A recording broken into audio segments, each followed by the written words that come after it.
Hey there, beautiful Hey, Brown Girl family. what's going on? Yo, we're excited to be back. We had some technical difficulties on Monday, so we are here with a We special are. edition today on Wednesday. Welcome to Brown Conversations. This is our virtual Happy Hump platform where we talk Day. about all things Brown Girl related. We are here to connect you to other like minded women and give you a platform to share your voice in the brown conversations that matter to us and those we care about. We invite you to follow Beautiful Brown Girls and follow us individually as we take this journey through life. My name is Kimberland, and I come to you out of Pennsylvania. I'm an educator, author, a life coach, and tonight I am one of your co hosts here on Brown Conversations.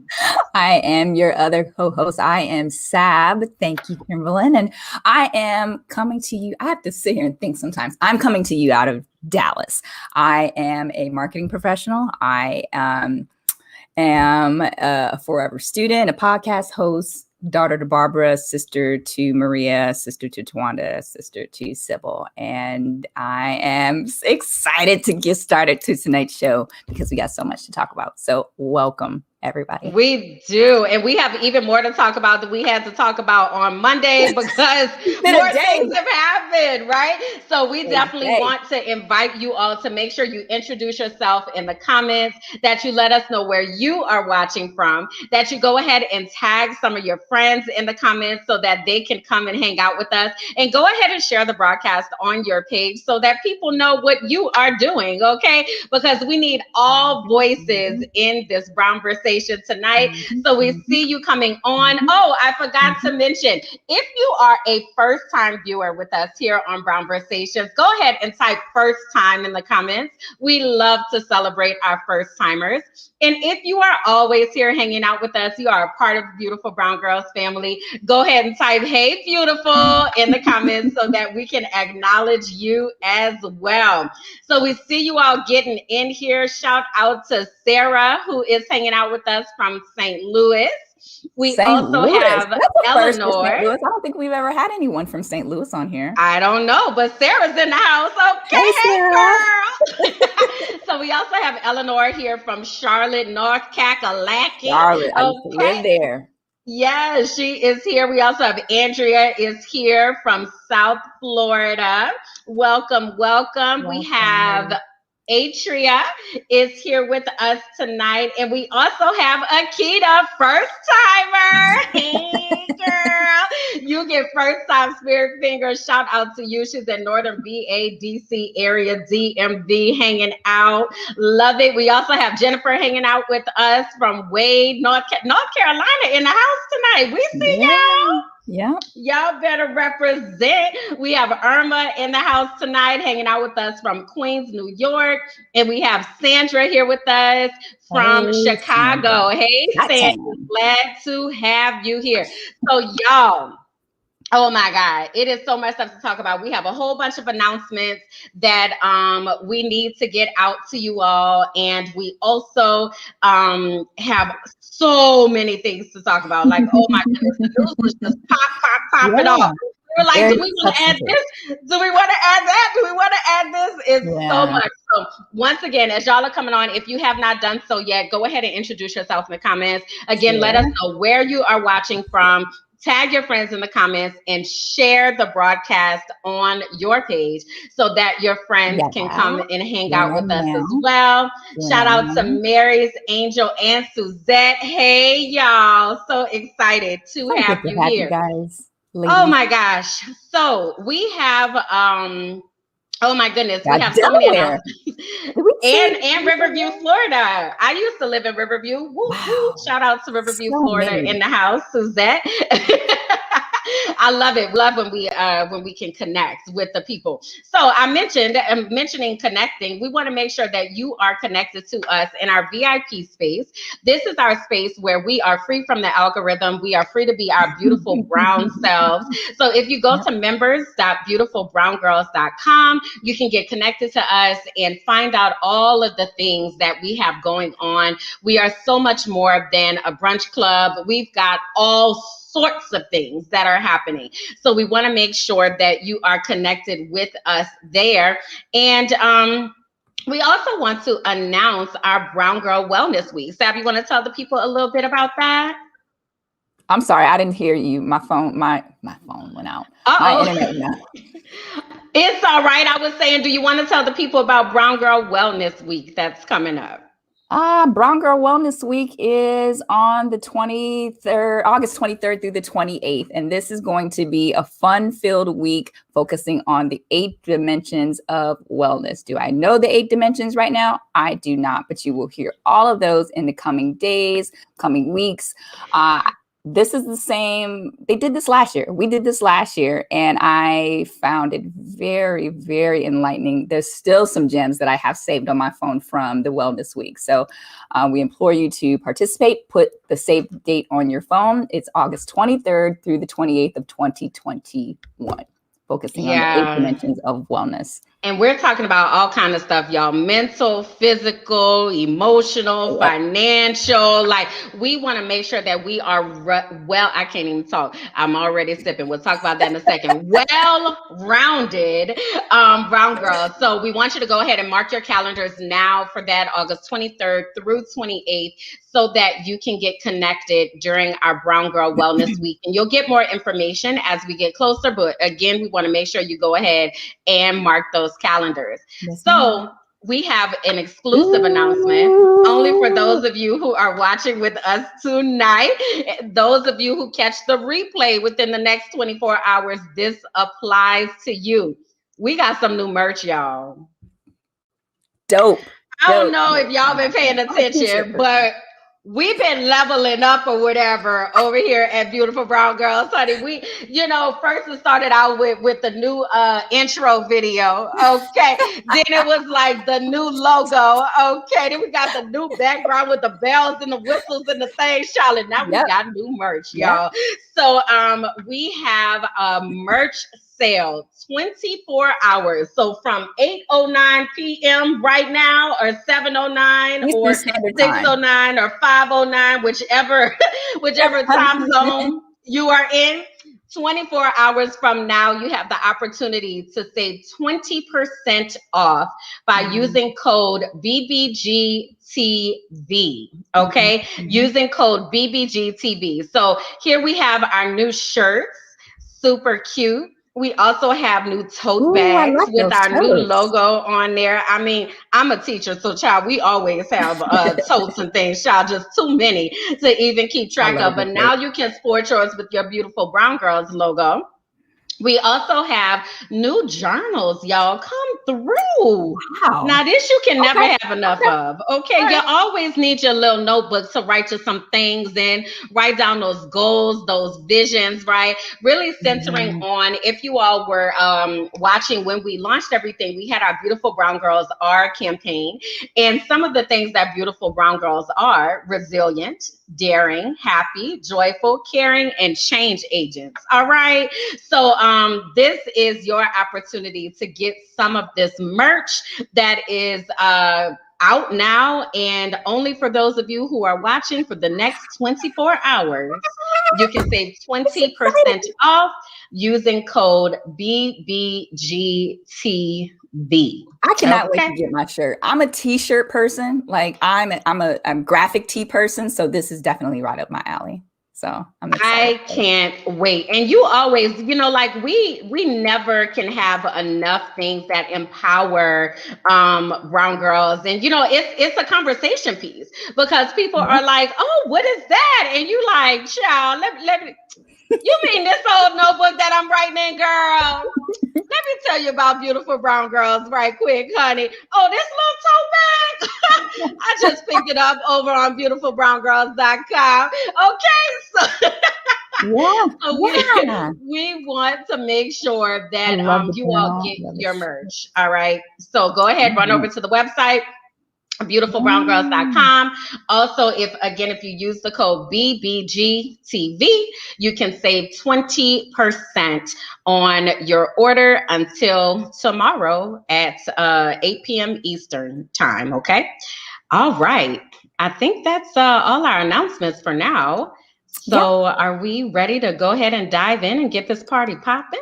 Yeah. I mean, you got your drinks ready, ladies. You got your drinks ready. That's your Yeah, so water. I was talking about what are you sipping, Sam? Tell the people what I you're am having. sipping on I don't know how to pronounce it. It's spelled SU with an A, Brute. Yeah, I'll show you the label. It's really, really good. Hold on, let me make sure the Oh, light isn't cute. in It's it. pretty. But The bottle is pretty. I'm a big, big, big sparkling brew kava person. So I'm drinking a really suave, smooth brute tonight. What about you? Nice. Well, I had just returned from New Orleans, and Oh, the drink of New Orleans would be Crown Royal. I thought you So was gonna say hurricane. I was what? I thought you was gonna say hurricane. No, ma'am. No, ma'am. No, ma'am. This is the whiskey, okay, of the South. So in my nice Saints cup here, you know, because I'm New Orleans to the core. Okay, I've got me a little bit of peach crown, with some peach green tea. That makes it healthy when you put Makes the it peach healthy. green tea in it, Makes it because healthy. green tea is good for you. So I With mixed it with alcohol. the green tea, and then I put me a splash of peach moscato in here as well. So Okay. I'm making good choice. I got all these fruits over here, you know, the peach and the green tea. I'm proud of myself. I'm doing a good job It after sounds I good. ate all that stuff in New Orleans. Okay. It sounds really, really good, Kimberland. Oh, it is. It does. It It's sounds gonna be like a really gone good. in just a minute. Don't you worry. It is gonna be out I of hope you here. got water next Okay. to you. Yeah, girl, of course I do. So at any rate, like Karen said, it makes it healthy. All right. So I'm just over here trying to make good choices, and make sure I get my fruits in, so that I can meet my daily quota there. So yeah, All right. that's what I'm sipping on. No. So let's get started. What is first up on our docket to talk about today? All right. Yeah. So new movies, new streaming services, new movies that are in theaters, should you decide to go back. We'll start with Space Jam, a new legacy with LeBron James. Is that his name? Is that what they call him? Yes, LeBron James. With that LeBron is his James. name. So it will be in theaters. Do we have a picture of it? I think we do. We I should have. do. I'm trying to Oh, find it. there it Here is. it is, girl. I So got you. LeBron James, it'll be in theaters and on HBO Max July 16th. I liked the first iteration of it. So this is obviously the second iteration of it. When we talked about Space Jam before, but I'm looking forward to it. He has some shoes out. I just bought some fruit roll-ups the other day. Some fruit roll-ups. They were LeBron James LeBron signature James fruit fruit roll-ups. roll-up. And those junkers Okay. were good. So yeah, if you or have kids, or if you're a person that likes to watch animated cartoons, your girl, you can tune in on July 16th. Nice. Very nice. I just wanted to give a side note. So Mary's like, she loves my accent. Child, let me tell you, this accent is in full force right now. Okay. Like full force, because I was in New Orleans. So honey, yeah, I might be sounding like all the New Orleans today, but thank you. Appreciate you. Okay, sorry. Interrupted for that Apologize. commercial break. Don't apologize. So this film, Fatherhood, that is exclusively, I believe, on Netflix. And I will say, for one, I was reluctant to watch this because of the lead in it. This is with Kevin Hart. And the reason why I ended up watching it, this is Fatherhood. So I'll go ahead and give you a brief synopsis. When his wife dies just one day after giving birth to their daughter, Maddie, a new father struggles to bring up their little girl on his own. Did anybody watch this? Kimberland, did you watch this? So Stacey mentioned it's such a tearjerker. I wasn't ready, so I was like, I'm gonna have to do this. I was like, I'm gonna have to do this right. I wasn't ready. I was like, I'm gonna have to do this later because I don't know. We'll talk about later the strawberry moon, honey. I was having all the feels, and I was just like, okay, I got stuff to do. I can't I gotta deal with this later, honey. But what I saw is that it's not like Kevin Hart's usual work. It's different from the usual Kevin Hart. So I appreciated that. So I am gonna go back and watch it, but I have to do it during some downtime where where my allergies be acting up and stuff.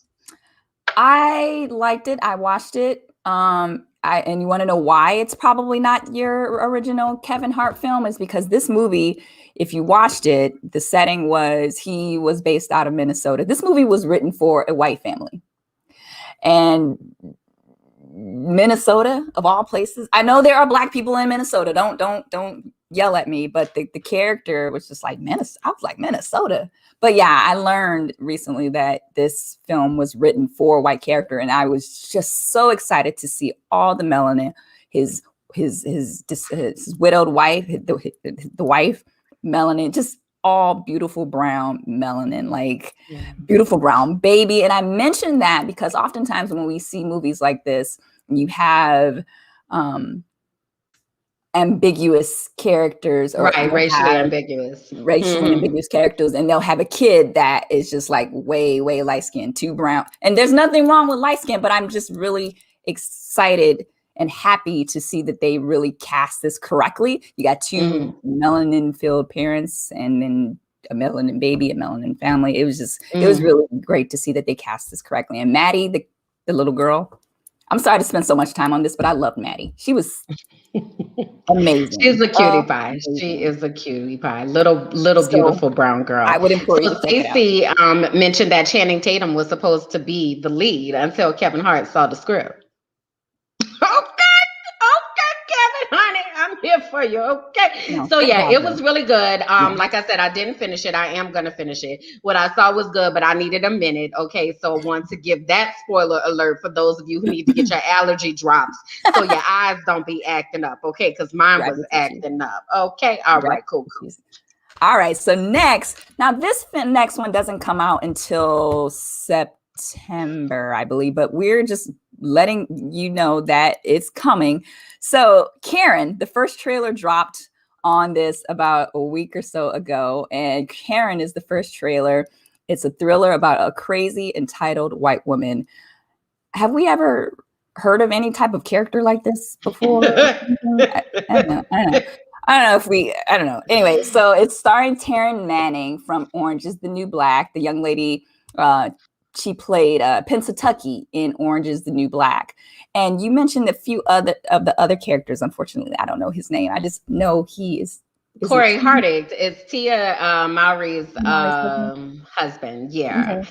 So he's we've all seen the headlines about white women terrorizing unsuspecting people of color for the most minor and at times imaginary infractions. But now the trailer has dropped for this upcoming thriller of Karen, which takes the threat of white fragility to terrorizing new heights. Yeah. So to Karen's question, do we really need this movie? No. No. Yeah, I'm good. I think I will read about it and maybe catch the highlight reel. But kind of over it. Don't really want to see Karen. Karen has gotten a chance to terrorize enough of us. Yeah, I'm good. As Irma said, we don't need to see this. We live this daily. Okay, so it looks like the community is a nah on that, but nonetheless, you might have somebody who wants to check it out. So, like we said, that's coming out. Okay. Yeah, just putting it on your radar. All right. So the next had fried. No, I'm sorry, I pronounced it incorrectly. Fresh, fried, and crispy. And Kimberland, you got to help me with this name. It's a new Netflix show about food travel. It's a food travel series, and his name is Dale. His name is Damon, but he spells it D-A-Y-M-O-N. He spells it D-A-Y-M. Right. So I'm thinking that it's Dame Drops, but it looks like Damn Drops. Not quite sure. I don't know if y'all are familiar with Dude, but I come across him sometimes. Like I've come across him before. He does reviews. So I don't know. You remember Tabitha Brown when she first got discovered for the TTLA sandwich, like eating a sandwich, and that's kind of how she got discovered. So this guy kind of does the same thing. And what I've seen him do before is like a review of like the KFC chicken bowl, and he's just like tasting it, and he's real extra with it. So shout out to Dame here that he's got a show. Uh he frankly gets on my nerves. Okay. So I don't know that I'll be watching it, but I do think that it's dope that he's getting elevated. But he be doing a bit too much. I'm talking like smacking. People smacking is like one of my things I can't deal with. And he was just like, he'd be like, oh yeah, this good. Get in the mouth. Like he is super extra. But if you like that thing and you appreciate watching someone review food and eat good food and really focus on fried and crispy food as well as fresh, check your boy out. It's coming out, or it's already out. Came out on June 9th. So check him out. Let us know what you think. That might be your cup of tea. For me, I'm good. But get your coins, brother. Get your coins. Okay. All right. Thanks for that assessment. Thanks for giving us your hot take on it. Based Just on that, saying. I'll probably pass. And I say that because I value your opinion. I value our community's opinion. And while we all have varying opinions, this is the Beautiful Brown Girls Network, and we're all here for a reason. So that means we all have similar interests. So nah. Yeah. I'm good. I'm good on homie. All right. So for those of you who still do not have an iPhone, sucks for you. And I'm going to tell you why. Oh, wow. What? That's what we're doing today? Sucks for you. If you like to travel and you don't have an iPhone, I just need to share with you this pertinent information. So do you mind? I mean, share your information, but you ain't have to throw shade while you were sharing the information, sis. All you have to be like is, this is for the iPhone people. You ain't had to, like, girl, let me drink my drink. Go ahead. Tell the people the information, Sam. So starting this fall, you will be able to scan your ID and store it in your iPhone. Apple is working with the TSA so you can use it for travel. So if you're rushing to the airport and you forget your wallet, or you forget you aren't going to forget your purse, but if you forget your ID or anything like that, you will be able to scan your phone. And like I said, they're working with TSA and have it stored in your phone. But don't we already do that? Sometimes I do that. But anyhow, it'll be legal for you to show your phone on your ID, kind of like in your Apple Wallet. We have Apple Wallets for those of you who are iPhone users. I'm sorry, I'm joking. I'm not. Girl, we got a Google Pay. You doing the most. First of all, I don't even want my ID in my phone. Okay. How about that? Jeez, she is going to say it. We ain't even 30 minutes in. So yes. Finish your little story. Go ahead. That's it. They haven't said which states will support the new feature first, but they are working with Apple to bring your ID to TSA to your phone, so you don't have to have your actual ID. You know, like we scan, like how we have passports and we scan our boarding pass, on our phones. Mm-hmm. That's what IDs are going to be for iPhone users. Like Aisha said, what Aisha I don't want my phone to get hacked. Therefore, I will make sure that I use my nice Android safely with the beautiful camera. How about that? Okay. I will say that I love not Android, but Samsung phone. I know it because it's an Android. Thank you.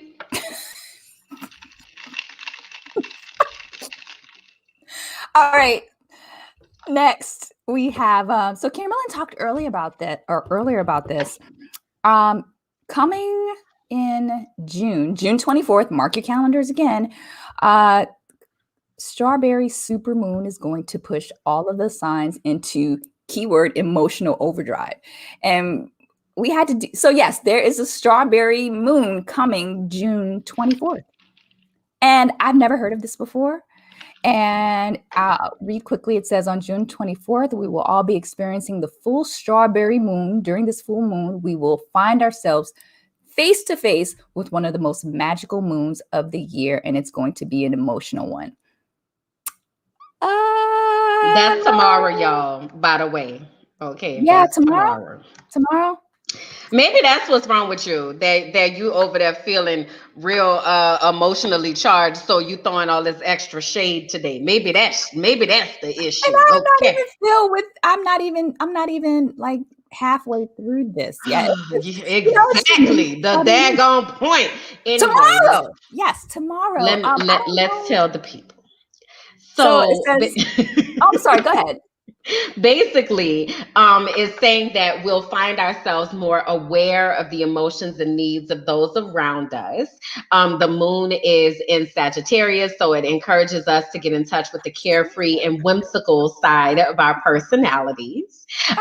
Sagittarius is a sign that likes to live on the wild side, and they have intense emotions that take hold. So don't be surprised if you find yourself overwhelmed with emotion. So, what is the thing that we need to be thinking about? We need to make sure that we are dealing with pains and hurts from our past. So we may find those things coming up. You know how sometimes people resurface and whatnot, right? Mhm. So that might be a thing. So working through that so that we can release those pains from our lives. Um, Also making sure that we are exercising adequate self care. So be intentional about scheduling some downtime for yourself, whether that be time spending your favorite show on Netflix, taking a bubble bath, curling up with a hot cup of tea, just making Mhm. sure that you really carve out time for you. So yes, the strawberry moon is tomorrow. And it should be very beautiful to look at. It's supposed to have a I'm little excited. red hint to it, hence the strawberry moon. But just be aware if you find yourself feeling more emotional than usual, make sure you're doing what you need to do in order to process that and take your downtime so that, you can kind of just chillax for a Did you, second. Aisha says she can't wait. She's like, what time? I don't know what time. I guess whatever yeah. time the moon come out, girl. I don't know. We'll see. Did you see Andrea's comment? I'm assuming she's a therapist of some sort, Kimberland. Oh, okay. She said this. Does that mean she's about to get a new client? Look, sis, shoot your shot. Might be, honey. Okay, help the people work through their stuff, girl. Look, y'all, Andrea is a therapist. She's a therapist, honey. Y'all, if y'all need y'all a good therapist, go ahead on and holler.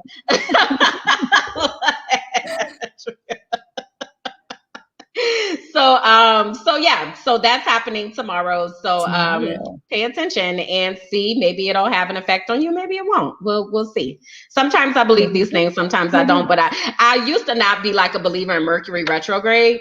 Mhm. And then, child, them tech issues and those communication problems are real. So Really? I've kind of become a believer in this stuff. But I do know that the moon has gravitational force and it does Mhm. have an Mhm. impact. Yep. It affects the tides and all that kind of stuff. So it is a thing. So Mhm. just pay attention and be on the lookout. Okay. So cool. All right. Essence Fest. You just left New Orleans. Are you planning I on did. going back? Well, this year Essence Fest is going to be virtual, as it was last year. And I know some people are like probably thinking, well, why isn't it in person? Because I guess we're kind of coming out of the pandemic. But they planned this a year in advance, so they didn't know what Mm-hmm. was going to happen come a couple months or a month or so ago. But yeah, this year it's going to be virtual, June 25th through July 4th. That is a Sunday. Yeah. So Mm-hmm. uh I do we have the link? Let me go ahead and try to see if I can drop So the it starts link. this weekend. So June 25th through 27th is Oh, this weekend, and yeah. then it'll come back the next weekend, which is July 2nd through 4th. So Oh, historically, Essence Fest is held over 4th of July weekend, and usually I usually go for 4th of July to be a part of Essence. Well, like Sab said, COVID this year, so they decided to do it virtually. Well, interestingly enough, my dad drives limousines, and earlier this month, he was like, yeah, the people are in town for Essence. So they kind of did like this low key recording sessions and things like that. So some of the stuff is pre-recorded with small audiences and things of that nature. And some of the panels have been pre-recorded, but there are going to be quite a few things. For any of you all that have been to Essence before, you know the empowerment seminars are something that is free, and it ranges topics. There are just so many amazing things to talk about. So it's still going to be like that, just in a virtual format. So we just put the link into the comments. Feel free to click on it, get signed up. Stacy says she's already signed up for some stuff. Essence historically has amazing content. So you definitely want to get connected if you have never gotten connected. And then the word on the street, like I told you, I was just home. The word on the street is that they are thinking about possibly doing Essence over Juneteenth instead. From now on, since it's usually over 4th of July. So now that Juneteenth has been declared a holiday, it's a possibility. So that'll be interesting to see for next year. But definitely want to make sure you get connected to Essence. It is always a good time, whether in person or virtual. So yes, Aisha said, do you sign up on the website? Yep. Click the link and you should see the information there for you to be able to get signed up and get all your virtual tickets and information and all that good jazz. So I've never been to Essence. I've been virtually, but I would really like to go. I think when we're out of the pick it up. When we're out of I noticed. I was like, I've never been to New Orleans. I've driven through Louisiana, but maybe when we're You've never been to New Orleans? Mm-mm. That's because you got an iPhone. That's what the problem is. Go ahead. What you were saying? Good one. But yeah, I want to go. I do. I want to go and experience all of the culture, all of the just the beautiful Blackness. Like I would love to go. When we're out of this, maybe next year, when we're out of this panorama, Pantene, when we're out of this Pantene Pro B, I'm like copying off the series from the read. Maybe I would like to go and experience all of that humidity. So maybe you'll be our guide next year. And listen, you talk about humidity. Side note, honey, my hair, if y'all see, my hair is a little bit bigger than it usually is today. My hair was on swole. I have never seen my hair grow like that before. Girl, it was so hot. I'm talking the feels like temperature was 100 every day. Okay. It was steamy. So whenever you decide to go to New Orleans, you make sure you dress cool, okay, and have you some braids, because honey, it was hot. All right. But it is a good time. It is an amazing time. I was like pseudo tour guide. So I love to give people an idea of New Orleans, and everything is just such a unique place. And it's a place just filled with so much history, especially history of Black people, Haitian Creole people. It's just everything. I don't even know how to describe it. The food is amazing. The music is amazing. The culture is amazing. So if you have never been, definitely need to go. And maybe we'll plan a beautiful brown girls trip there or something. I know. Christina. Putting that out there. Okay, cool.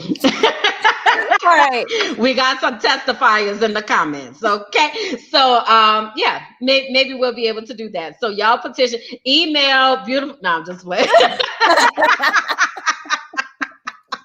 But let me ask, if we did like a trip or something to Essence, would y'all come?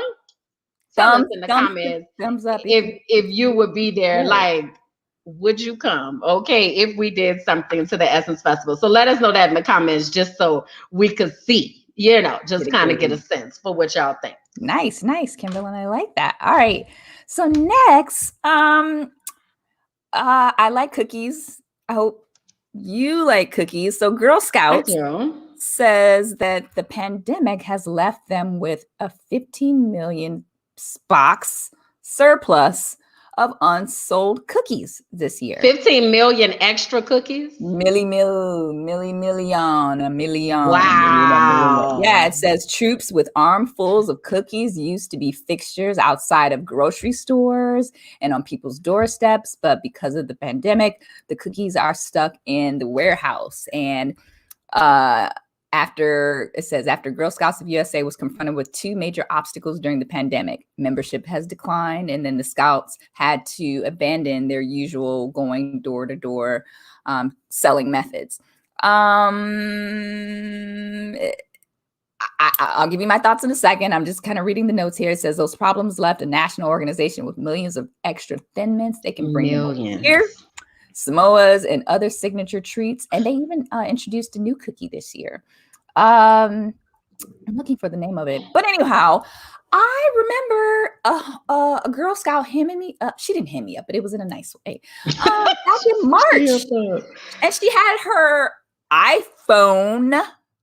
And we went ahead and did a Venmo, and we did the transaction. It was seamless, and I don't remember if she had a mask or not, but the point that I'm making is like they were out in March with the cookies. Mm-hmm. So maybe but probably not as much. I would think, and to Gabrielle's point, she said she thought they were pre-ordered. I definitely know some people do pre-orders, but they're usually out in droves. And granted, I wasn't really frequenting the grocery stores and things. That's usually where I would run into them. Mm-hmm. But I can imagine if they were usually going door to door, they definitely wouldn't have been going door to door, and wasn't nobody opening no door to buy no cookies. Yeah. So what we got to do? Is there a blowout sale or something? We want you to support your Girl Scouts. So I know a lot of people are going back to work, and a lot of people are. So the point that I'm saying is go to girlscouts.org. Is it girlscouts.org or girlscouts.com? Is it Girl Scout? What's y'all's favorite Girl Scout cookie? I heard you say Thin Mints. Thin Mints. So you would go to girlscouts.org if you are interested in purchasing some cookies. But mine is Thin Mints. Kimberland, your cookies? So fun fact. I don't really eat Girl Scout cookies too much. But rush your nerves.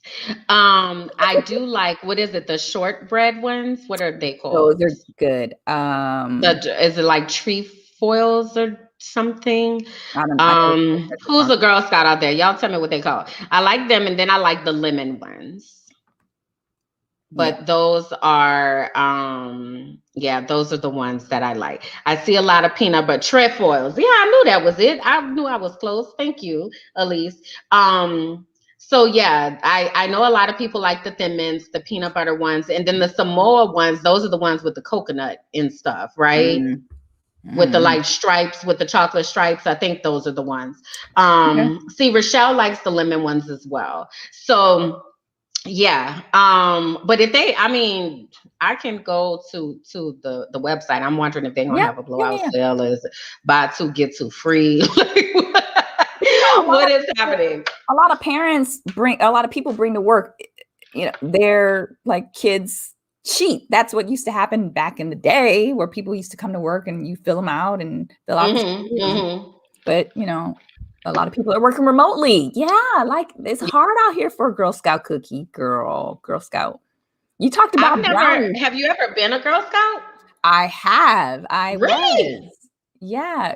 Did you go camping and stuff too? I did. I learned how to fish and all of that. Well, I knew how to fish before, but yeah, we went fishing. I almost lost. Yeah, we weren't in a cabin, but it was like a big, we went camping and all of that stuff. Wow. I've never been a Girl Scout. So my idea of Girl Scouts comes from one of my favorite movies, which is True Beverly Hills. But I've never been a Girl Scout. I actually worked with Girl Scouts. And this is the other thing, is when I would think about Girl Scouts, I would always think about white girls. I never thought about brown girls in Girl Scouts because that just wasn't a part of my reality. But when I was teaching in 6th grade, I actually had Girl Scouts come to my classroom, and they did an educational series for my students. And they actually left with, they had to have the fake babies that cry and stuff. Okay. And it was so interesting, like the ones that they give them to discourage them from being teenage parents. Yeah. And 3 of my girls didn't come to school. the day that they were supposed to pick up their babies. So I was stuck with the babies over the weekend, right? So I had put the babies in the trunk of my car, not knowing the babies were going to turn on the next morning. Girl, somebody came and knocked on the door and was like, there's crying coming from your trunk. I was like, oh my God, I swear to God, it's not real babies. It's not. So, they didn't like break the window to try to see. They didn't know where it was coming from. So I had to open the trunk and show them these were not real babies, right? But then I had triplets for the weekend. I had to turn them jokers off, honey. I was like, negatory, we not doing this at all. I couldn't wait to bring them babies back to school. Yeah, so that's my Girl Scouts experience. Wow. But definitely want to make sure that we support the Girl Scouts. They definitely do a lot of work, financial literacy, teaching the girls how to run businesses, and as Sam mentioned, a lot of those survival skills. So definitely want to make sure we support the Girl Scouts. So go to girlscouts.org. Yo, she left the babies in the trunk. She left the babies in the trunk. I didn't know they was gonna come on with all that noise and crying and carrying on, child. All right, so we gotta move on. We gotta move on. All right, so In the Heights, I know we talked about this the last episode. We let you ladies know that it was coming out, and since it's come out, it has garnered a lot of criticism because Kimberland, yeah, because what's his name? Lin-Manuel Miranda is the director of In the Heights, and adapted it for the screenplay. And yeah, it was a play, and he was actually in it, right? So Anthony Ramos plays the lead in the movie. But what the criticism was about the lack of inclusion of Afro Latinx communities. So we have talked about before on the show about the Black Hispanics, right? So Hispanics, there are white Hispanics, there are Black Hispanics, there are light-skinned Hispanics, there are dark-skinned Hispanics, right? So the Latinx community is very diverse, and Lin-Manuel Miranda was criticized for not having enough dark-skinned Latin characters in the movie, right? So the Afro Latinx community. I mean, look at the picture. Can we do yeah, do it full? Yeah. Look. Yeah. So the community, the Afro Latinx community, really talked a lot about how they didn't see themselves in the movie. Yeah. There was one character that was in the movie who was of a darker skin tone, but he's not Latin. So there was just a lot of criticism about the inclusion of darker skinned Afro-Latinas, Afro-Latinos in the movie. And Lin-Manuel did send out an apology. He said that they missed the mark or what have you, but it really sparked this conversation about colorism, which is a conversation that we know we continue to have in the African-American community, but it's also really prevalent in the Latinx community as well. So really just making sure that we do a better job of educating ourselves that there are Black Hispanics, people that are as dark as you and I who have Hispanic origin, who are Hispanic, right? So really looking at the conversation now is in this community. Yes, this is a step in the right direction. However, we're wanting to make sure that we're inclusive. So he did receive a lot of backlash, and really just looking to see what that looks like moving forward, and the intentionality in making sure that we have darker skinned people represented, so that we can eradicate this idea that lighter skin is what you have to have in order to be considered attractive or to get jobs, right? So really widening that market. So the movie is really good, though. I don't take anything away. I did. I love Lin-Manuel Miranda. I love his work. I'm a huge Hamilton fan, huge In the Heights fan. So the movie was beautiful. But we always want to make sure that we are also mirroring what it was supposed to be after. So Washington Yes, Heights is a exactly. community where there are lots of dark-skinned Latin people. So Yes, the that's, I people was were gonna like, it's mention not that. even showing what the actual community looks like. Yeah. So that's that criticism there. Yeah, great point, because that was the criticism, and I model everything that you just said. He did get criticism, and we won't harp on this too long. He did get criticism when the initial trailer did come out, and the Dominican or Latinx community did express their frustrations with the lack of representation then. And it got, when we were talking about this for pre-show, I was just like, and I'm be really honest and open here. I'm like, I'm getting fatigued by just having to constantly fight for having these conversations. I'm personally getting representation fatigue, especially as a Black woman, African American woman. So I can't necessarily relate to, it's not that I don't listen or I don't pay attention to, or not that I don't want to relate, but our situations in terms of just having representation and being represented correctly is just, it's getting a little fatiguing. For me, it is. And I'm just like, we constantly have these conversations probably every other month when there's a new film, a new movie, a new song, or whatever the case may be. And I'm like, are they listening to us? Are we going to constantly have to have these conversations? And this is just a rhetorical question I'm asking. It's not anything that we need to discuss, but those are just things that I think about. I'm just like, okay, another day, another, kind of like what happened with Juneteenth and them having and I don't mean to do a total 180, but them having a Black menu for Juneteenth and it being collard greens, chicken, watermelon, all the stereotypical things. We're going to have this discussion every other month. And I'm just tired, but yeah, it does get tiring. And I definitely think, though, that until it changes, the conversation has to continue to be had, you know, so it's just like, we collectively, not you and I, but just collectively have to do better with representation and making sure that we are amplifying those who are historically not amplified. And unfortunately, our country is in a place where we don't do that. We value white adjacency, you know, so the closer you are to white, the more that we historically value you. And we've just seen that in so many different ways. So until we really begin to embrace all hues of people from all backgrounds, we're going to wind up having these conversations, you know. And go ahead. Oh, no, go ahead. I wanted to highlight Aisha's comment, and whether or not we don't have to discuss it, but I just thought that this was I personally, Aisha, thought that this was an interesting take on it in terms of just representation. And you'll see here, she says, let me read it. She said, did anyone give this criticism to something like Ma Rainey when there weren't any light-skinned people in the movie? No, it was just a beautiful movie.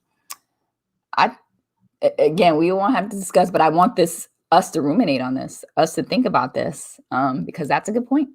I mean, because there are different shades and different hues and different perspectives and different, but it's just, yeah. Well, so, and what I do want to say to that is this is the same type of argument that white people say, like, why do we have a show like Blackish? Well, it's because what you see is always represented. So in the off chance that there is a movie or there is a show that amplifies something different, that's why, right? So Ma Rainey's Black Bottom is an anomaly amongst many, many, many, many, many, many, many movies that don't have dark-skinned characters.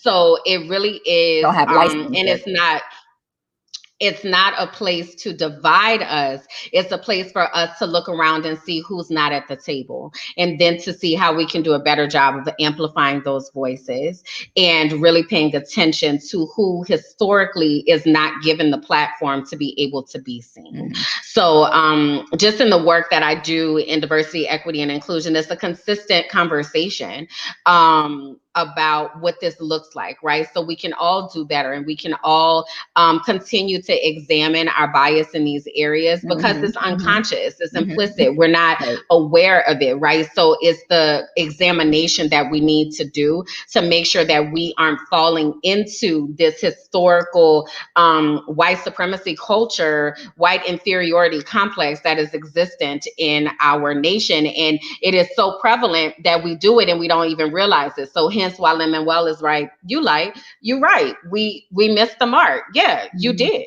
So now that you know better, do better, right? And that's the thing of holding people accountable to doing better, and really looking around to see how we can honor the people who were out in the field. And those are the dark-skinned people that are historically the ones who get the short end of the stick. So thank you. Just the 2 cents on that. Thank you to be Dr. Kimberland Jackson. I mean, dang. I received that. All right. I received that. All right. So now we got some good news, some interesting news, some Brown Girl Magic news. So Tessica Brown, I know at one point we were just like, is she ever going to go away? No. Which is in a fun way. We don't want her to go away in this regard, because Tessica Brown, I don't want to call her the name that everyone knows her by, but she's the one who used the Gorilla Glue. That's who she is. She created a new hair care line, and I won't be buying it, but I love her hustle. I won't be buying it because I don't know what she got in that joint, but I like the good marketing. I like the good marketing of it. She should have came out with this name. I mean, I know it takes probably a while to come out with something and create something like this, but I like how she is turning her lemons into lemonade. Is that she's taking her 15 minutes of fame and stretching it. Yeah, honey, I can't even be mad, honey. Do what you do, honey. You use your platform for what you could get, because she gained I don't know how many followers after that. So it is a holding spray of all things. So if you feel led to get you some hold, go ahead on and check out her new product. It's called Forever Hold. Okay. Without Gorilla Glue in it. Okay. So shout out to Tessica. Yes, shout out to Tessica. We just want to give her a shout. So in more Black Girl Magic news, this is okay. I know you've seen it. I know we've all seen it. And I can't get enough of it. Sha'Carri Richardson from Dallas, the 21-year-old that won the women's 100-meter final during the U.S. Olympics track and field trials to compete in the upcoming 2021 Olympics. I know we've all seen her this weekend with her fiery orange hair and her long nails. She's given us FloJo all the way. So yeah, I don't know what else to say. Like, she is beautiful. I love how we saw her when she went to hug her grandmother and her family. And didn't her mom just pass away? 10 seconds, y'all. Like, I was like, go on, Sha'Carri. I mean, I wasn't watching it live, but I was just seeing I just thought it was dope. She's a teeny little girl, and she wants everyone to know she is that girl. That was the quote that I kept seeing for her. But yeah, she 21 years old. I believe she is LSU. I don't know if she's an LSU grad or LSU student. 21, that's probably grad. Maybe. Maybe. But anyway, and then we got some others. Simone Biles. So there's a bunch of Black Girl Magic. There's a couple that we want. So couple that we will mention. So Simone Biles, she competed in the women's gymnastics team. She made the Olympics. She will be competing in the 2021 Summer Olympics, excuse me. So technically not yet. I was just reading. So she won the 7th U.S.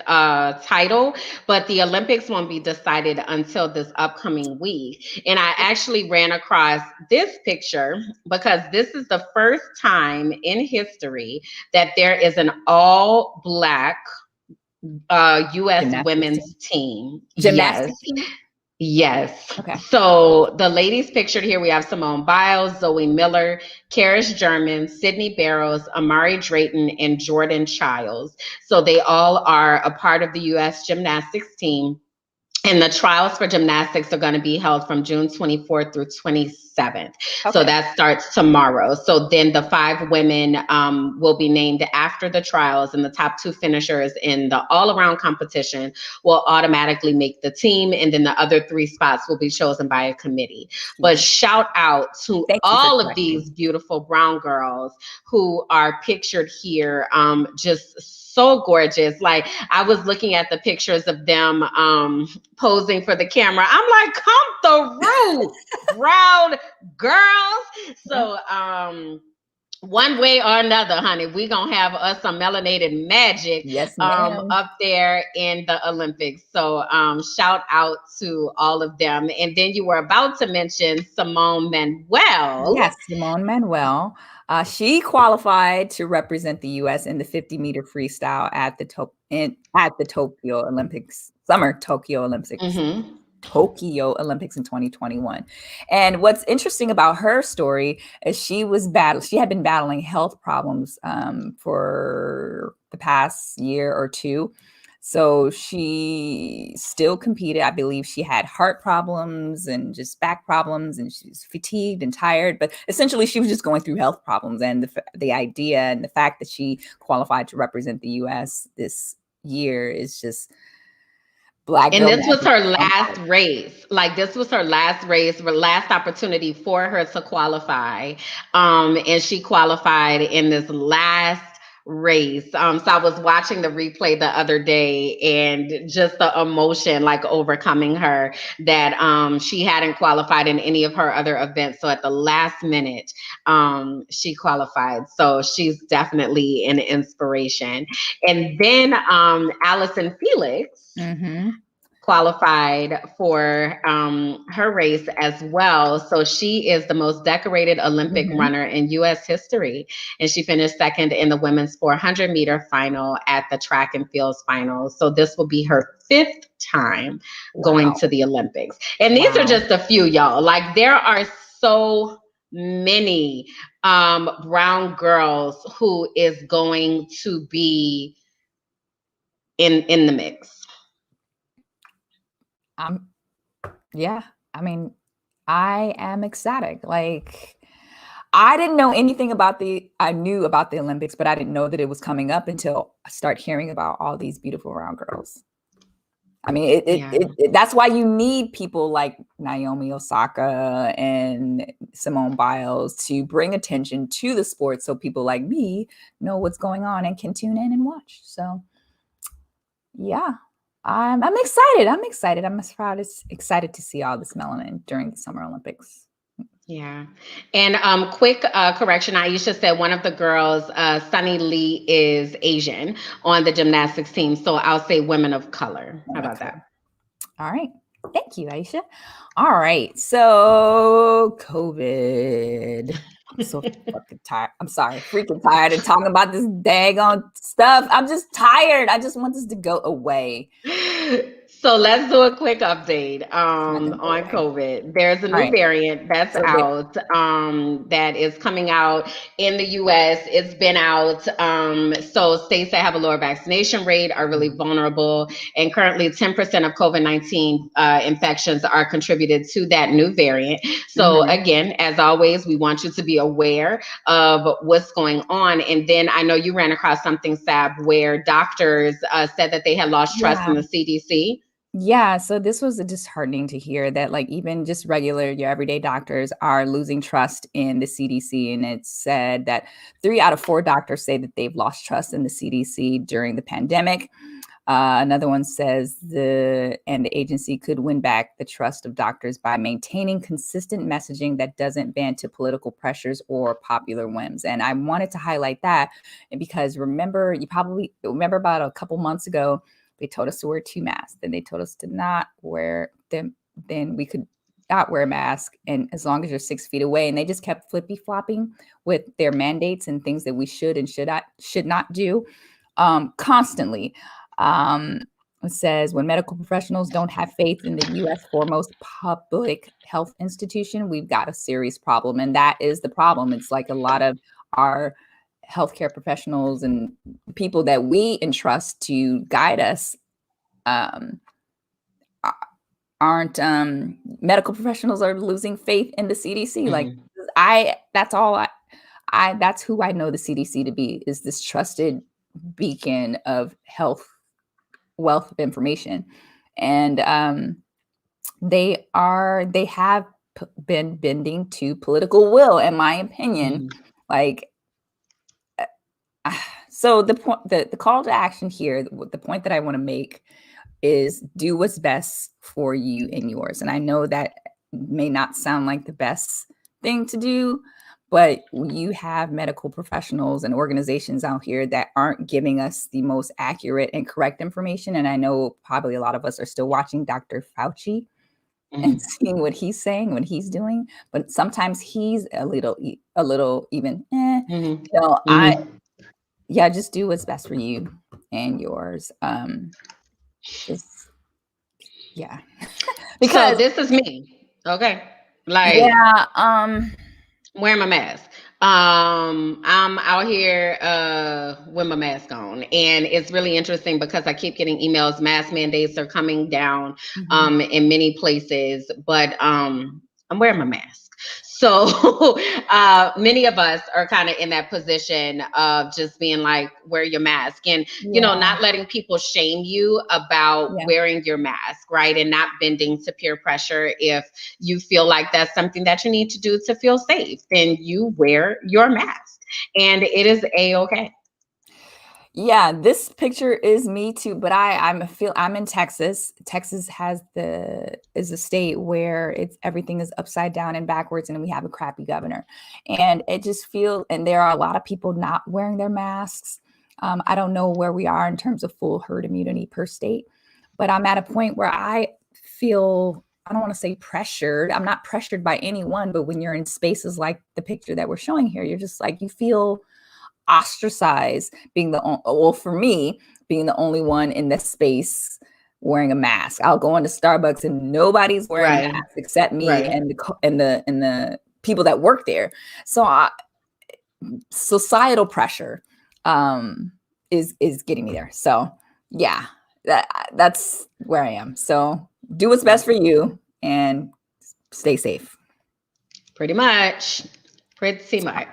So Juneteenth was this past Saturday, and we're interested to know what you all wound up doing. So on our last show, we talked about Juneteenth was coming up, and we had all y'all putting all these things into the comments about all of the activities that were happening. So how did you all wind up spending your Juneteenth? What did you do, Sab? I volunteered at a Juneteenth festival. I nice. did some volunteering. Yep. And I got all types of hot, and it was really hot here in Texas, but it was worth it. So I had a good time with my Bible Very study. nice. What about you? And I was in New Orleans. So there were festivals and things going on. So I was out and just kind of celebrating my Blackness. That's what I said I was going to do, is just honor the fact that I am Black. So that's what I did, is showed up as my Black self. As you all may or may not know, that Juneteenth was declared a federal holiday just before Juneteenth. So I think it was that Thursday that it was declared a federal holiday by President Biden. They signed a bill to make it a national holiday celebrating the end of slavery in the United States. It did pass with bipartisan legislation. So next year, Juneteenth will be on a Sunday, but maybe we'll get that Friday or that Monday off because it is now going to be a federal holiday. But what's so interesting is there was a lot of conversation. Sab kind of mentioned earlier about some of the things that were coming out about Juneteenth. So some people were kind of treating it like it was a spirit week of sorts, which is pretty interesting because that's not what Juneteenth is, but these things were going around. Sab mentioned some of the recipes earlier, and people talking about, they're going to have watermelon fried chicken and collard greens for Juneteenth. So, there was a lot of that happening in places, and this picture kind of sums up what we were thinking about that. So this shows all of the things that we actually wanted to have happen and what they decided to do. So we want to talk about race in schools. They're against critical race theory. We want to have voting rights. They're putting up all types of situations to try to disenfranchise people. We want to stop police violence. Oh, we're going to continue doing that. We want reparations. They stepped over all of that and said, let's give them a day off. Let's give ourselves a day off. So it's pretty interesting that that's kind of where we landed, but that's where we are. Don't let them. So I want to read this quote by Malcolm X. It says, the white man will try to satisfy us with symbolic victories rather than economic equity and real justice. I don't know how many Juneteenth sales emails that maybe like 3 or 4, I swear, that I got this weekend. So let's not let them commodify this. Let's not let them gentrify because the George Floyd policing bill, the anti-lynching bill, the voting rights, all of those things that Kimberland just mentioned, the ban on assault weapons, student loan forgiveness, federal minimum wage, all of those things that we have been fighting for and advocating for didn't pass. And I believe just recently the Senate striked down the voting rights bill recently. I believe it was yesterday or the day before yesterday. So, but they want to give us something as symbolic as Juneteenth. And while Juneteenth deserves its due and Juneteenth deserves to be celebrated in the way that it should, there's still a lot of things that we have been fighting for quite some time that they just skipped over, and they think that this will satisfy us, and it will not. So So let's keep pushing, y'all, for that. So you just mentioned George Floyd a moment ago and the bill. So Darnella Frazier, who was the young lady who courageously recorded George Floyd's murder, she was actually awarded a Pulitzer Prize special citation for her role. She said, a lot of people call me a hero, even though I don't see myself as one. I was just in the right place at the right time. Behind this smile, behind these awards, behind the publicity, I'm a girl trying to heal from something I'm reminded of every day.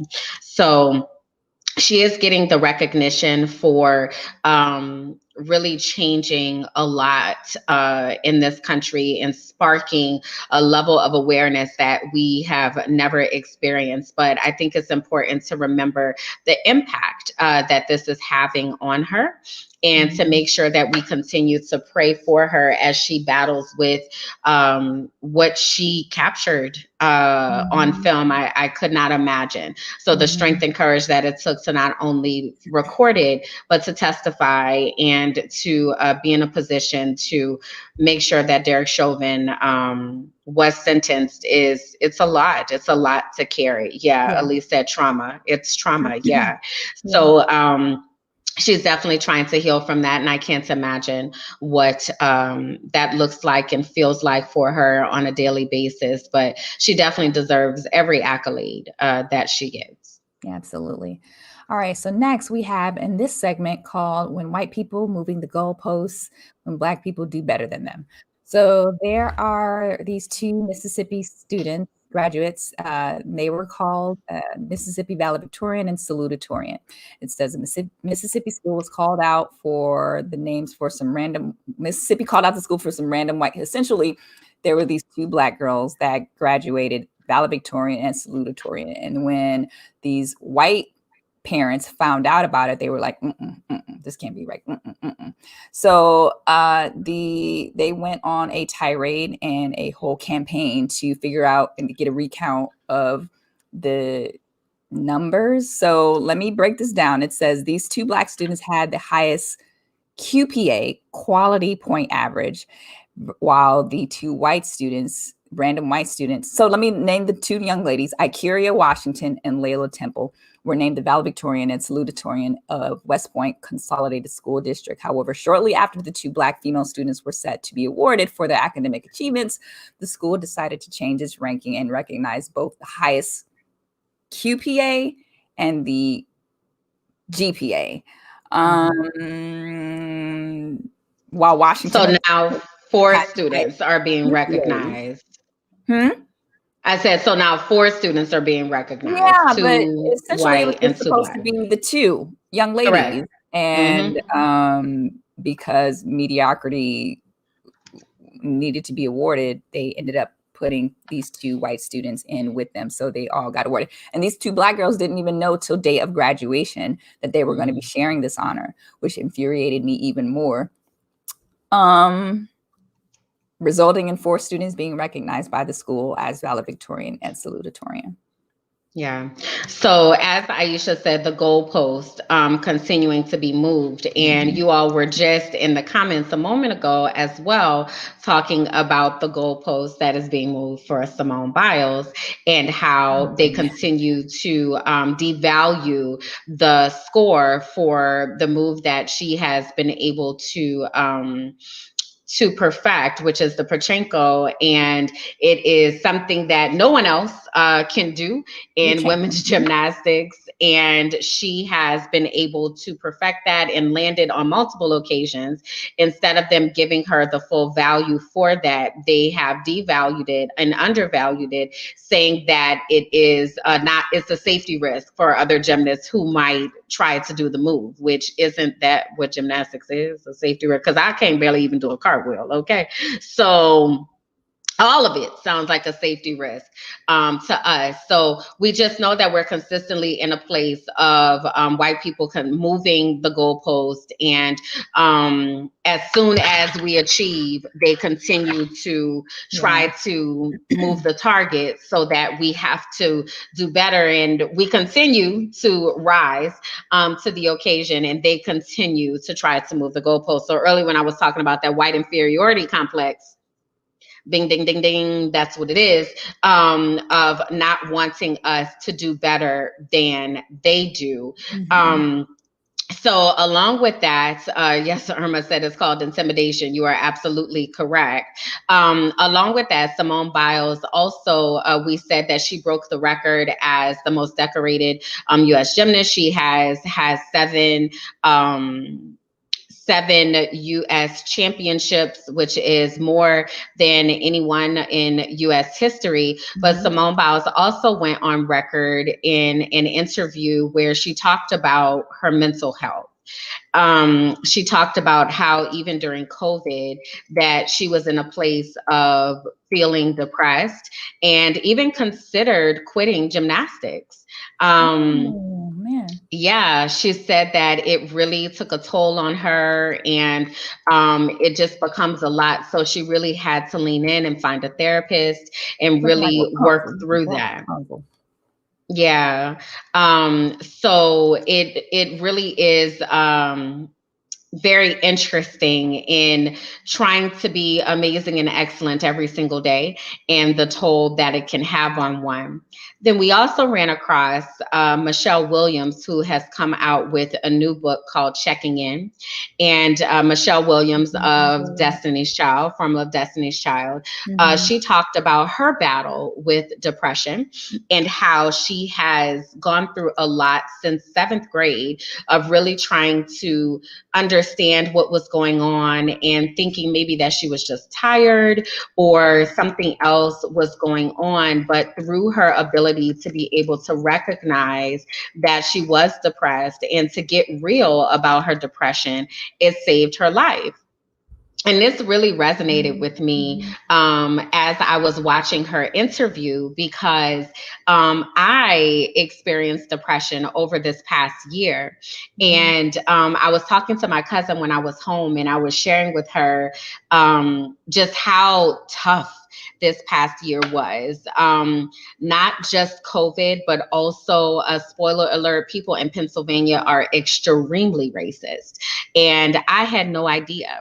I was raised to believe that people up north are more progressive and it's such a great place for Black people. And I found out very quickly that that is a lie. And as I was working through that, it really caused me to show up as a piece of myself for trying to fly under the radar or not attract as much attention or just not be as great as I am, so that I wouldn't continue to be attacked and to be traumatized by white people. Rochelle said they call it Pennsyltucky. Rochelle, I call it Pennsylvania or Pennsylsippy. Okay, like that is the level of foolishness that was experienced here. And there was one day I was standing, if I can be real candid for a moment. Yes, you can. There was one day in the place where I live, I have 3 floors. And one day I was standing on the top floor and I live in a loft, so I can kind of see over everything. And I was standing there and I said to myself, because I'm super clumsy, like I've fallen down the stairs a couple times just because I'm clumsy. But I said to myself, I was like, I wonder what would happen if I fell over this banister, how long it would take for somebody to find me. And I was like, nobody would find me. I work from home. Like, I live here by myself. Like, nobody would even know that I was gone. And it scared me so much that I called my line sisters and I called my cousin and I was like, I am not okay. I am not okay. I was like, I don't know how to get help. I can't believe I'm even having these types of thoughts. And it wasn't that I was suicidal, but I definitely was at a point where I was like, if I don't wake up tomorrow, cool, it's whatever. Like, I don't even care no more. And it really put a perspective in my mind of how on the outside, people can think that you have everything together and everything is so awesome and amazing and it's just so wonderful. And you have no idea about what people are dealing with. So we look at Michelle Williams, we look at Simone Biles, we look at people that we think are living on top of the world, and inside they're struggling. I was showing up like at 10 and 20% of myself, just trying to function on a day-to-day basis. And you don't want to go to sleep because when you go to sleep, you have dreams, but you don't want to stay up because when you stay up, you got to deal with life. Like, it's just too much. And it got to the point where I had to go on medication. And even for that, I didn't want to. Like, I was like, I shouldn't have to take medication in order to function. And my doctor was like, baby, your brain is tired.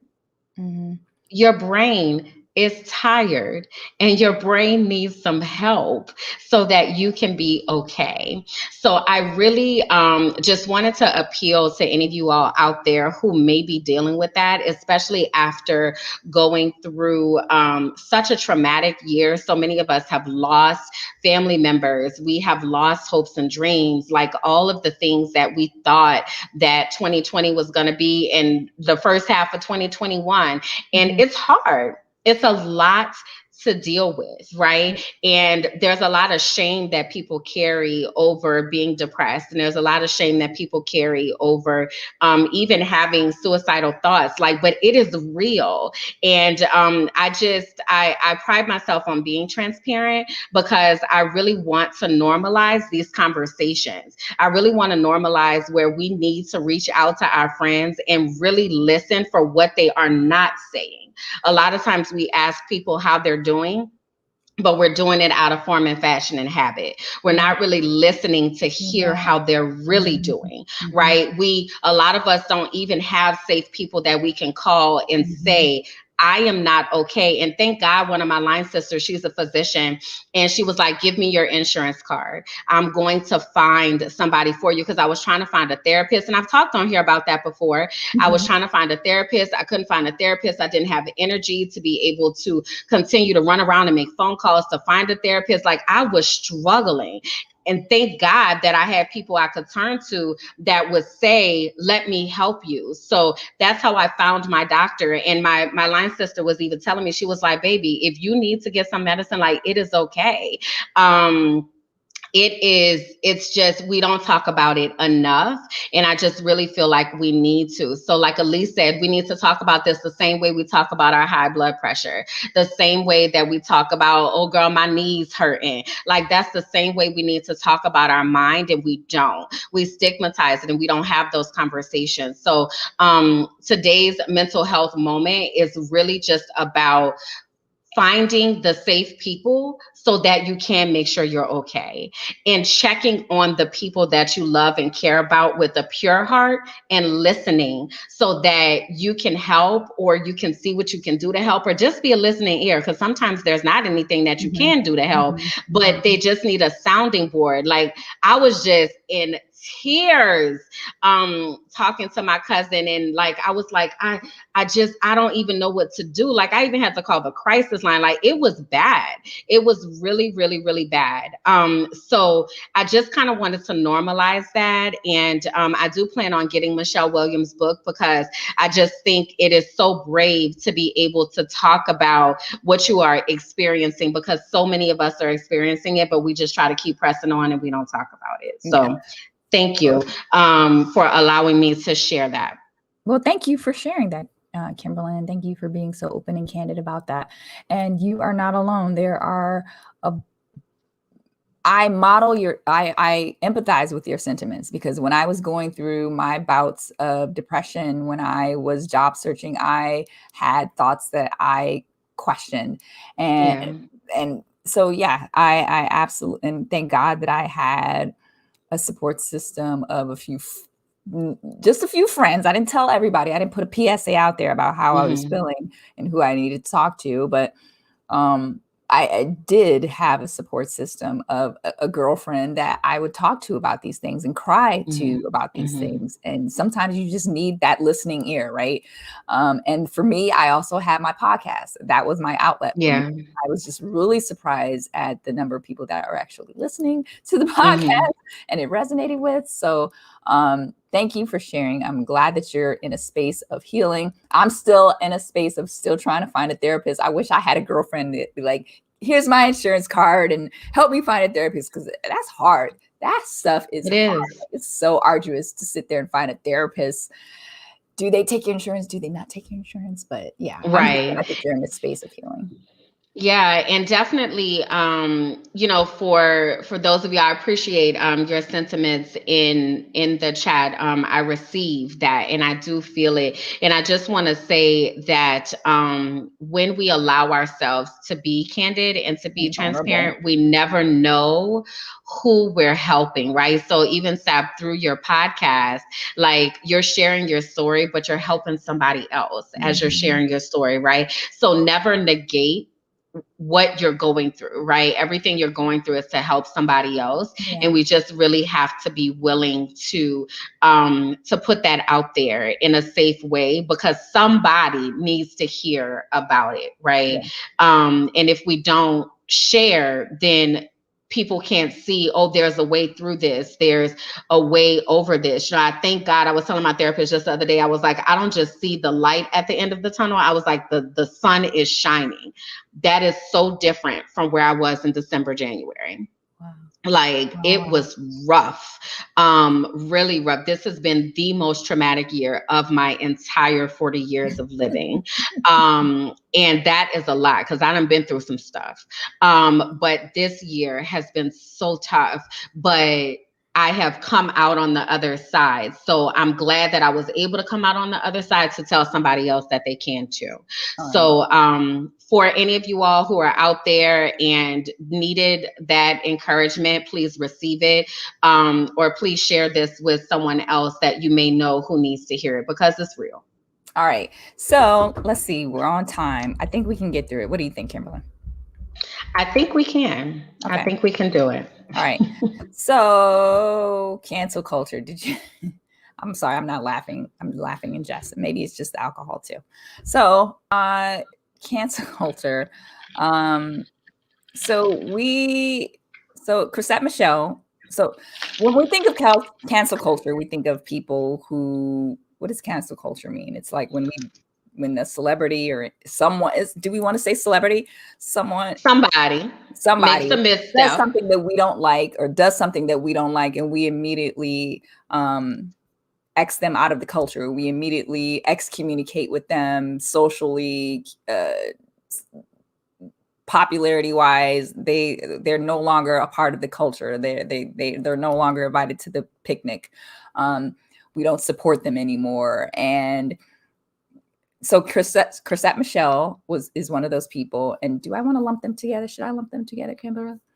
Chrisette Michele and Chrissy Teigen. We'll talk about both of them. Those are the two women that we want to talk about. So Chrisette Michele talks about when she performed at the inauguration in 2016 and how the interview, it says the interview speaks about the desire to be liked and accepted and viewed. So yeah, she did an interview and she talked about her desire to be liked and accepted and viewed as a good person, and the reason why she accepted the invitation to perform at the inauguration for the person who shall not be named. And then Chrissy Teigen, she has horrible tweets that resurfaced where she basically told a teenager to she was a grown woman and she told a teenager to kill themselves via Instagram or social media. And then some other stories have been coming out about her in the last coming days with a not graphic designer or a fashion designer whose story is even unsubstantiated. But her tweets were really horrible. And she talks about how she's grown to be a better person. She's not the person that she was. Chrisette Michele talks about her desire to being liked. But so the question that we want to pose, do we want to pose a question? But then there are other people who have been canceled technically. So hold on, before you go to the other people. So Chrisette Michele was on Terrell's show. I don't know if you all watched that show. He has people on there who sing. So he's an influencer. Okay. And Chrisette Michele had not talked about what happened with her performing for the inauguration, but she has now taken time to kind of analyze that and grow through that. Okay. So she is looking to be re-entered into Blackness, if you will, and get uncanceled now that she has learned her lesson. Chrissy Teigen, who, as we said, her tweets are extremely horrible and just really, really bully. You're right. She is saying that she has grown since that time and she is no longer that person, and she has learned her lesson. So the question is, what do people have to do to redeem themselves? Do we, once someone is canceled, can they do something to get back into our good graces? So we were trying to think of people that we have previously canceled. So do you want to run down that list? Yeah, sure. R. Kelly, Charlemagne from The Breakfast Club, Steve Harvey, I didn't know he was canceled, Kanye West, Little Duval, I believe he's a comedian. Trina, the rapper, the female woman raptress. I don't want to call her female. I hate that word. Tory Lanez, because he shot allegedly Megan Thee Stallion. Starbucks, the black men coming into Starbucks, sitting down, police training, and then Waffle House. The Waffle House when they called the police on the black woman. Like, these are all places or people that have been canceled. And I say that because they're kind of not canceled. They kind of take a hiatus for like a couple months and then they come back into society and then we accept them again. Like, I unfortunately went to Starbucks this morning and yesterday. I have not been to Waffle House. I don't listen to R. Kelly's music. I do listen to The Breakfast Club and Charlemagne. I don't, so yeah, is there something that someone can do to redeem themselves? I hate that The Breakfast Club plays Tory Lanez interviews and his music.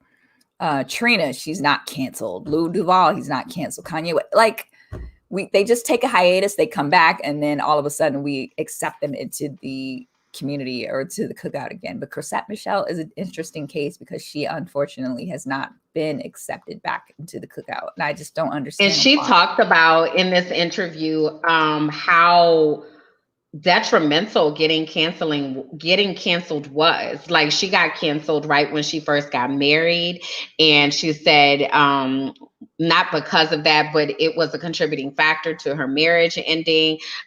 She really felt the impact for being canceled. But one of the things that she talked about is Travis Green also performed at that inauguration and he wasn't canceled. So what was the difference between her and Travis Green?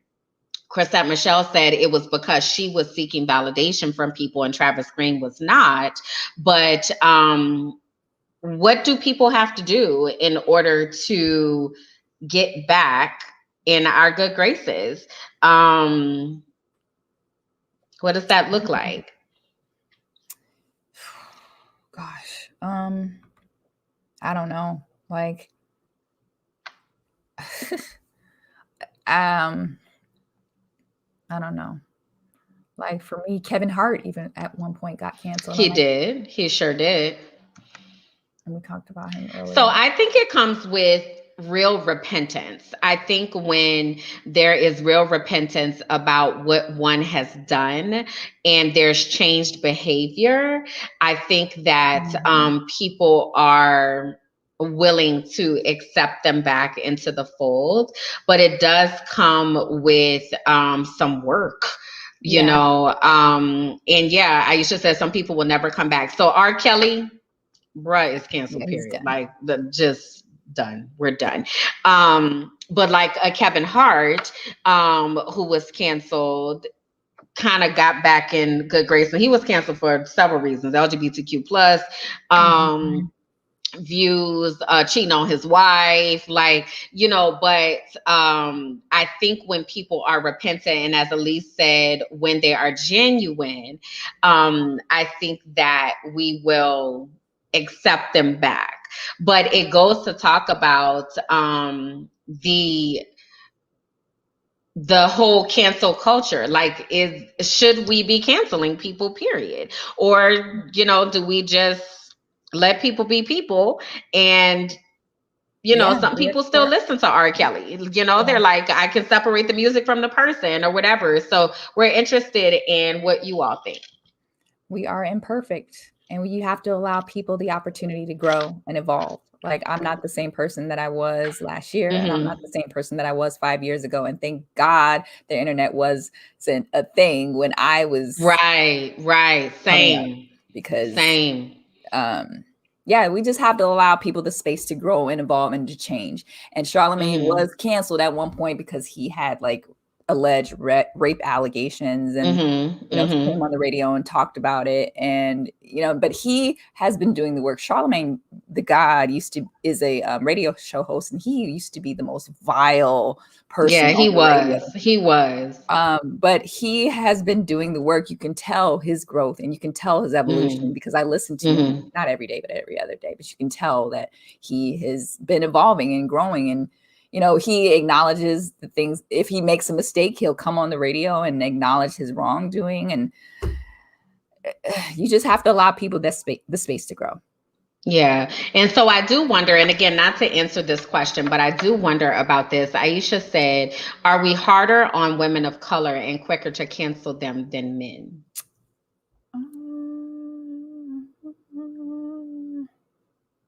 I think historically we are harder on women of color. I can't think of a man that has been canceled and remained canceled. Probably R. Kelly is the main one that I can think of that more consistently has been canceled, but that's still not universal. Michael Jackson got canceled. Like, you know, there are so many people that were canceled but were able to get back. But I do think it's something for us to think through. Do we provide that same grace to women that we do to men?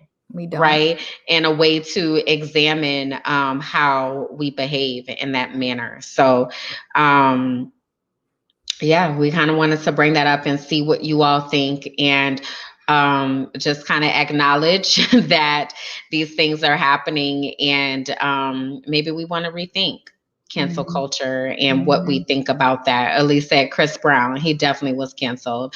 And I still can't. He hit somebody recently. He hit a woman recently. I saw this Did this he? morning. Yes, I saw it. I can't with him. Trey Songz also, right? But again, I think it may be, Aisha said women never get a pass. So I wonder what we do with that. Yeah, I think it's a true thought to ponder about, especially as women. Are we giving grace to other women, and are we amplifying women and supporting women and taking that role of extending the grace and opportunity to grow for each other? So something to think about. All right. So now we move to our beautiful brown girl spotlight, that we highlight a beautiful brown woman doing beautiful brown girl things in the community. So this week we are going to highlight Ketanji Brown Jackson, and she is going to be a judge on the powerful appeals court, the U.S. Court of Appeals in the D.C. Circuit. Now, Jackson is widely seen in the Democratic circles as a potential Supreme Court justice. Nice. Jackson, who was educated at Harvard, has served on the U.S. District Court in Washington, D.C. since 2013, and having been appointed by then President Barack Obama, she will fill the seat of Merrick Garland, who became Biden's Attorney General in March. Nice. So congratulations to Miss Ketanji Brown. Yes. And then I also wanted to mention Val Demings. The reason why I'm bringing her up is because this picture of, we don't have it here, but Val Demings is running for a U.S. Senate seat. And she is the Democratic U.S. representative of Orlando. She officially launched her campaign on Wednesday to unseat Republican U.S. Senator Marco Rubio next year. I mention this because there are currently no Black women in the U.S. Senate. There are women of color in the U.S. Senate, but there are no Black women in the U.S. Senate. Yeah. So if any of you seen the viral picture from this weekend of VP Kamala Harris's brunch with U.S. senators, and everyone looked at it and immediately thought that it was like on a plantation and it was all white women.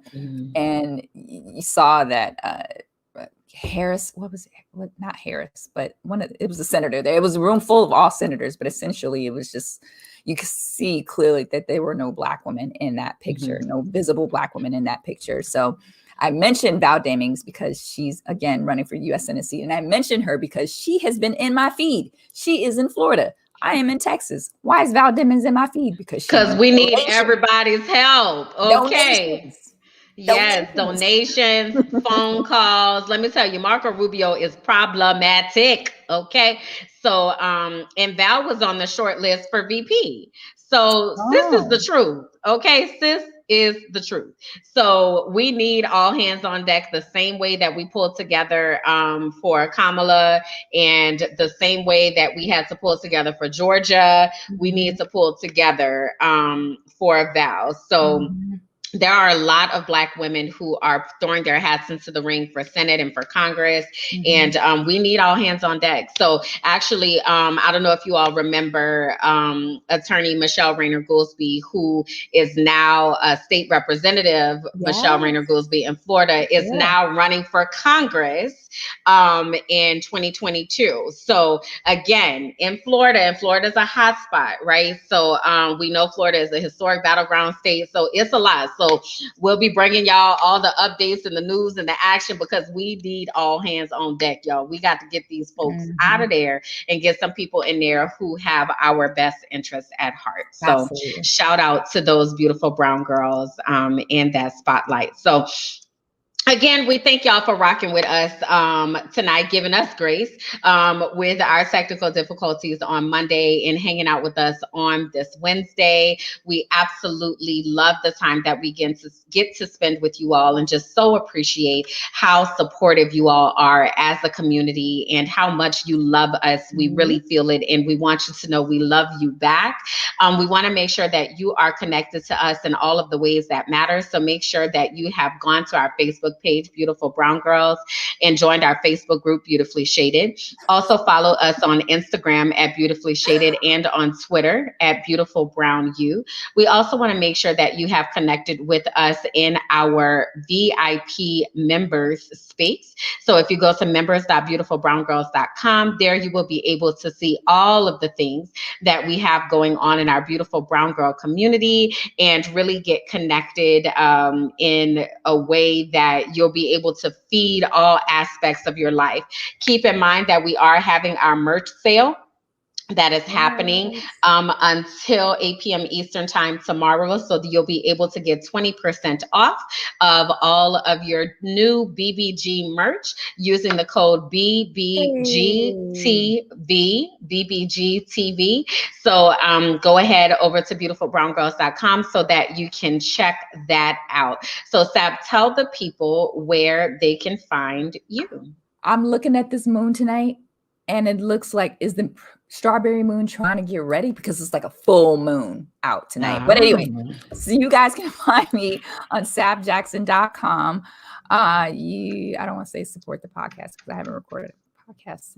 Anyway, yes. Well, they waiting on you to support it, so they need to go listen to them to do a new episode. I know. So yes, you can find me on sabjackson.com. You will find all of my social assets there. Please connect with me on LinkedIn. Follow me on Twitter. That's where I am the most. That's where I am as active the most.